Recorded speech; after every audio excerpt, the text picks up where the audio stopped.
5 ওয়াক্ত না পারেন 4 ওয়াক্ত পড়েন, 4 ওয়াক্ত না পারেন 3 ওয়াক্ত পড়েন, 3 ওয়াক্তও যদি সম্ভব না হয় 2 ওয়াক্ত দিয়ে শুরু করুন, 2 ওয়াক্তও যদি কারো পক্ষে সম্ভব না হয়, আমি অদম অযোগ্যের ছোট্ট একটি আবেদন, অন্তত 1 ওয়াক্ত দিয়ে শুরু করেন। একটা ওয়াক্তের 10টা মিনিট নিজের মাথায় এবং মনে এমন ভাবে সেট করে ফেলেন, 24টা ঘন্টার এই 10টা মিনিট আমার রবের জন্য, আমার রবের জন্য, আমার রবের জন্য। একটা সিজদা দিয়ে দেন না, যে সিজদাটা দেওয়ার পর আপনার মন বলবে আজকের সিজদাটা সওয়াবের জন্য দেই নাই, জান্নাত পাওয়ার জন্য দেই নাই। ফেরেশতা জিজ্ঞেস করবে তাহলে কেন দিয়েছো? আপনি বলবেন আমার রবকে খুশি করার জন্য, আমার মালিককে খুশি করার জন্য।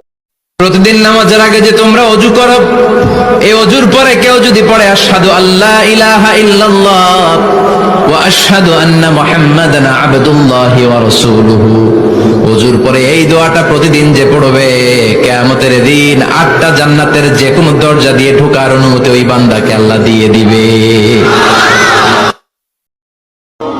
যারা নামাজ পড়ো না, তুমি টের পাও না মসজিদের দরজা তোমার জন্য বন্ধ হয়ে যাবে। তুমি মনে রেখে দিও, মসজিদের সাথে তোমার সম্পর্ক তোমার হয় নাই, তুমি জান্নাতের দরজা তুমি খুলতে পারবা না। তুমি এখনো বেনামাজি, এখনো সকালবেলা তুমি ঘুমাও, এখনো তুমি আল্লাহকে ভুলে আছো, এখনো তোমার কাছে তওবার কথা তোমার চিন্তাতে আসে নাই। তুমি অনেক কিছু হতে পারো, তুমি মুসলমানের কাতারে থাকবা না। তুমি অনেক কিছু হতে পারো, তুমি ইসলামের কাতারে থাকবা না। قل هو الله أحد الله الصمد لم يلد ولم يولد ولم يكن له كفوا أحد